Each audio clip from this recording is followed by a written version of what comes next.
Recording start in 5, 4, 3, 2, 1.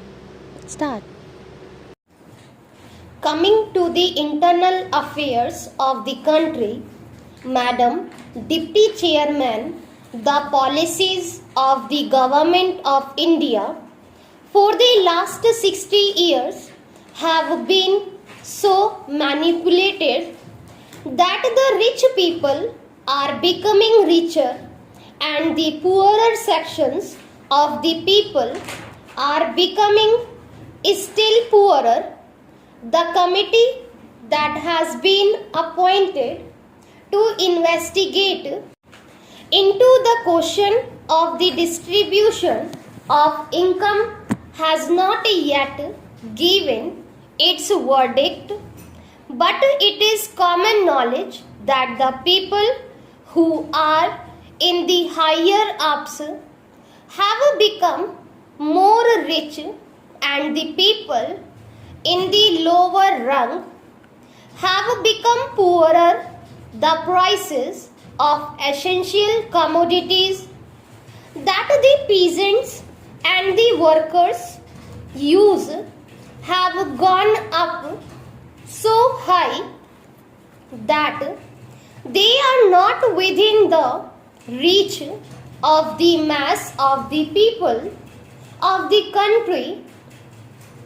Government have not taken adequate steps to bring down the prices and to stabilize the prices as was recommended by the Food Grains Committee.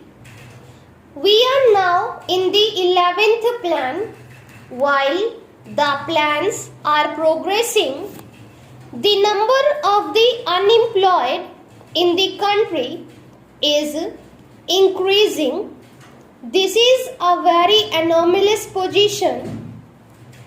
It is the government alone that can explain why, in spite of the plans, the unemployment problem is becoming more and more acute. As was rightly pointed out yesterday by some speakers, our agriculture has not been paid due attention that should have been paid to in a country where 80% of the people live on land. Some 3 or 4 years back, when Mr.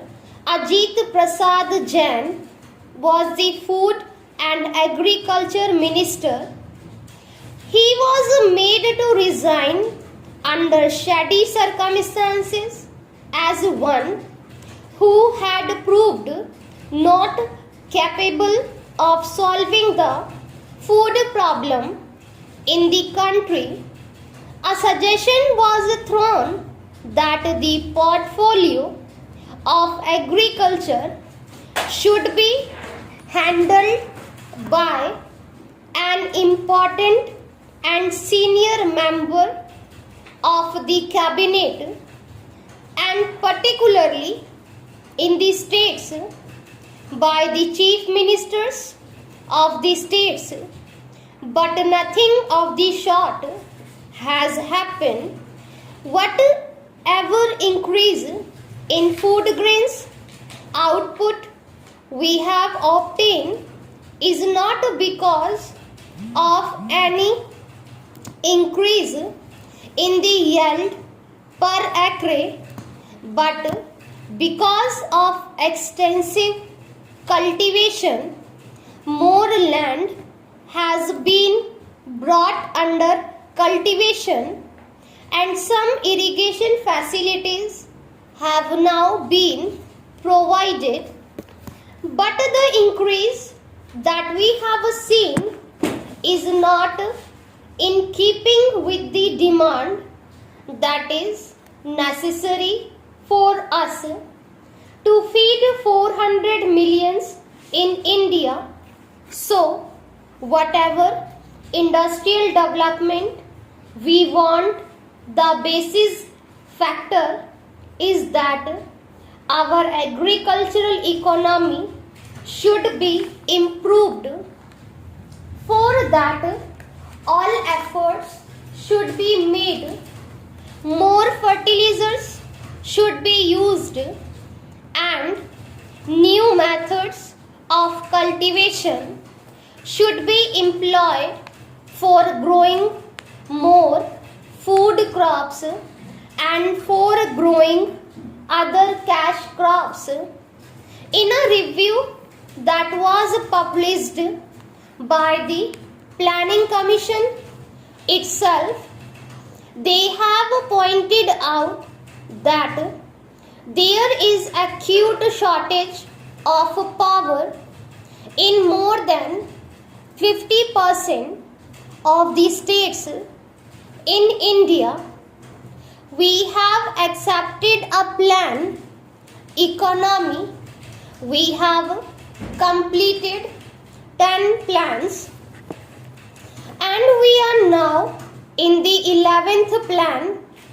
I do not know why the Planning Commission or the planners concerned did not foresee this shortage of power in most of the states in India and why they did not plan generation of more powers so that people will not accuse the statements or the Planning Commission that they did not work out the plans properly in order to have more industries and to have more food grains produced through lift irrigation in most of the states in Andhra,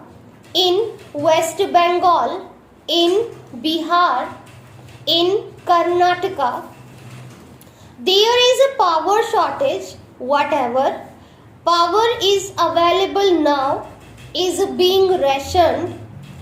There are thousands of units of small scale industries which are not working for want of power, and there are thousands of lift irrigation pumps which are denied power supply for purposes of irrigating their lands, and wherever power is supplied, it is supplied during nights, which is not very convenient to make use of the power and use the power of agricultural purposes.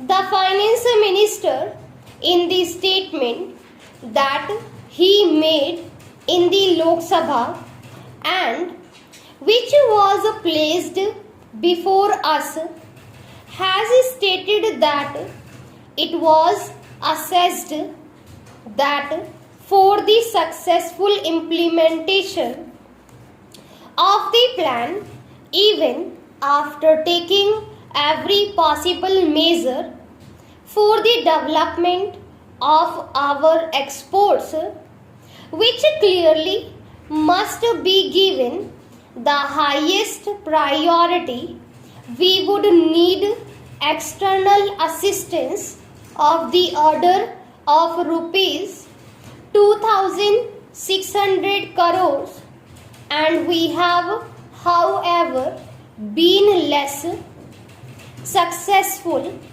in obtaining and utilizing the external assistance required for financing the imports necessary for our developing economy to industrialize our country and to bring it on par with other well-developed countries.